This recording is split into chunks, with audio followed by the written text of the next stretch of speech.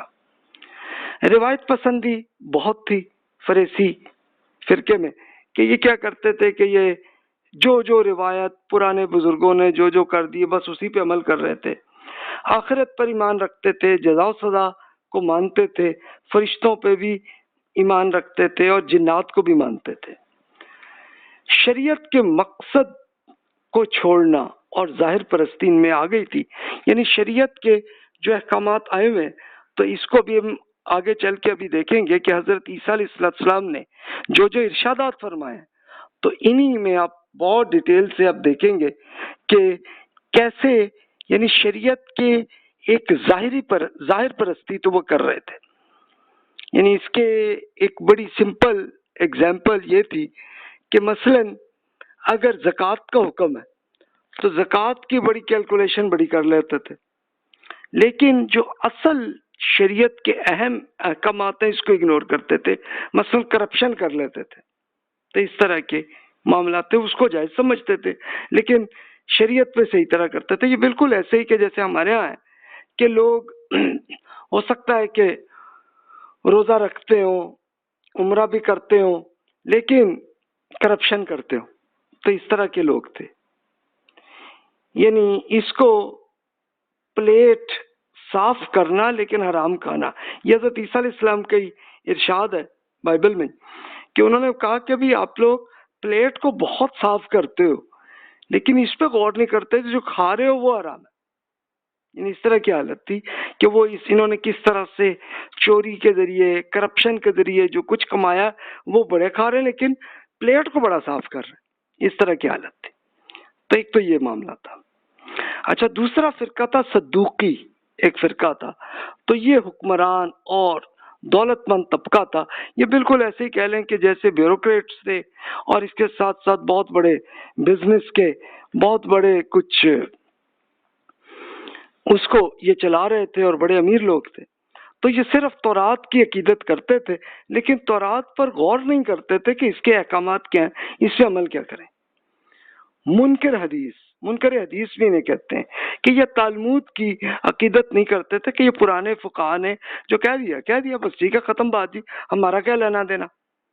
تو اس لیے ان کو منکر حدیث کہا جاتا ہے کیونکہ تالمود کے اندر کئی انبیاء کرام علیہ السلام کی جو ارشادات تھے وہ بھی تالمود کے اندر ہے، اس طرح بائبل کے اندر بھی ہیں. تو اس کو زیادہ کوئی خیال صدوقی نہیں کرتے تھے. اچھا، آپ کہیں یہ کوئی میں نے ان کی کچھ برائیاں میں نے بیان کی ہیں، تو یہ اصل میں نے ایجاد نہیں کی بلکہ یہ خود آپ جیوز نے اپنی ہسٹریز جو لکھی ہیں میری بک میں، آپ ان کے لنکس دیکھ لیں تو آپ خود لے کے انہی کی بکس میں پڑھ لیں تو وہ اپنی ڈیٹیل وہ بیان کرتے ہیں. اچھا، ہیلینزم کے اثرات. ہیلینزم کیا ہے یہ آپ پہلے پڑھ چکے کہ گریس کے اندر یہ جو فلسفہ تھا وہاں کے یہ جو اثرات تھے ارسطو اور اس طرح کے اور فلسفیوں کے، تو ان کو ہیلینزم کہتے ہیں. تو وہاں کے بڑے اثرات تھے اور اس سے بڑی امپورٹنٹ سمجھتے تھے. ماڈرنسٹ تھے یہ لوگ کہ اس زمانے میں جتنے ماڈرن یہ اس لحاظ سے تھے کہ اب ان کے لیے ایک بڑا نئی سائنس اور ٹیکنالوجی ان کے لحاظ سے تھی جو فلسفے میں تھی تو اس پہ بڑا خیال کرتے تھے. اور لیکن تعویل کی غلطی یہ تھی ان کے یہاں کہ یہ تعویل کی غلطی کیا تھی کہ یعنی تورات کے جو احکامات ہیں اس کا مطلب کچھ اور سمجھتے تھے. اس کی ایک آپ کو ابھی بھی ایگزامپل ملے گی کہ جیسے تورات کے اندر یہ حکم آیا کہ بھی سود حرام ہے، انٹرسٹ حرام ہے، آپ کے ابھی بھی ہے، آپ پڑھ سکتے ہیں. اچھا، اس کے ساتھ انہوں نے تھوڑا سا تعویل کا مطلب یہ انہوں نے بنایا کہ جیسے اس میں کہا کہ بھائی اپنے بھائیوں سے تم سود نہ لینا، تو انہوں نے اس کا مطلب لیا کہ بنی اسرائیل سے سود نہیں لینا، باقی سب سے لے لو. انہوں نے مطلب یہ لیا. تو اس طرح کے پھر یہ انٹرسٹ بھی کمانے لگے اور یہ ایک ماڈرنسٹ تھے اپنے زمانے کے. رومن امپائر کی سیاسی معاملات کو یہ چلا رہے تھے اس لیے کہ رومن امپائر نے ان کو اجازت دی تھی چلو بھی تم یہاں پہ اس طرح سے حکومت چلاؤ لیکن رومن امپائر کے انڈر رہ کے رہو. یہ بالکل ایسے ہی کہ جیسے ہم سے ہمارے ہاں یہ جیسے انگریزوں نے جب حکومت کی ہے جیسے یہ انڈونیشیا ملیشیا میں، تو انہوں نے یہ کیا تھا کہ وہی مسلمانوں کے جو بادشاہ تھے انہی کو رکھا، لیکن کنٹرول انگریزوں کا رہتا تھا. تو سیم یہی تھا کہ رومن امپائر کا کنٹرول تھا، لیکن بادشاہت یہ صدوقی فرقے کے جو بہت امیر لوگ تھے ان کا تھا. اچھا اب آپ ان کی پکچر اگر آپ دیکھیں گے صدوقیوں کی اور فریسی کی، تو ویسے ہی لوگ ہمارے ہاں بھی ملیں گے. آپ کو مسلمانوں کے اندر بھی کچھ ایسے لوگ ملیں گے بڑے ماڈرنسٹ، حدیث کا زیادہ خیال نہیں کرتے. اسی طرح شریعت کے جو احکامات ہیں اس میں سے کچھ تعویل کی کچھ چینجز کر کے تو اپنی مطلب کے لیے کر لیتے ہیں. تو یہ اس طرح کی آپ کو چیزیں ملیں گی. ایک تیسرا فرقہ بھی تھا جیوز کے اندر، اس کو ایسینی فرقہ کہتے ہیں. یہ تصوف پہ بڑی عقیدت رکھتے تھے، جنگلوں میں ریاستیں کرتے تھے اور مجاہدے کرتے ہوتے تھے اور باطنی تشریحات کرتے تھے. یعنی باطنی تشریحات کا مطلب یہ کہ تورات کے کچھ ایسے احکامات میں سے کچھ اس کے مطلب کا کچھ نہ کچھ اپنے لحاظ سے جو ان کے پوائنٹ آف ویو سے تھا ویسے وہ کر لیتے تھے. سیم ہمارے ہاں بھی ایسے ہی ہے کہ بہت سے لوگ ہیں کہ جو کئی جنگلوں میں اور اس طرح کچھ ایسے خاص ایریاز میں بیٹھ کے بڑی عقیدت اور ایسی کر رہے ہوتے ہیں. تو تصوف کی ڈیٹیل ہمارے یہاں بھی آپ کو نظر آئے گی، اور باطنی تفسیر بھی آپ کو قرآن کی بھی ملے گی کہ کچھ جو لوگ بھی تصوف سے جو متاثر ہیں تو انہوں نے تصوف کے مطابق انہوں نے قرآن پاک کا مطلب اس طرح سے بنایا ہوا. تو سیم ایسے ہی تھا. تو یہ تین فرقے تھے. تو ان تین فرقوں میں حضرت عیسیٰ علیہ السلام اس دنیا میں، اب ہم حضرت عیسیٰ علیہ السلام کی بات کرتے ہیں، اس کے لیے ہم قرآن مجید سے ہی ہم سٹارٹ کرتے ہیں کہ آپ نے، بلکہ اس سے پہلے حضرت یحییٰ علیہ السلام کی ہم بات کرتے ہیں.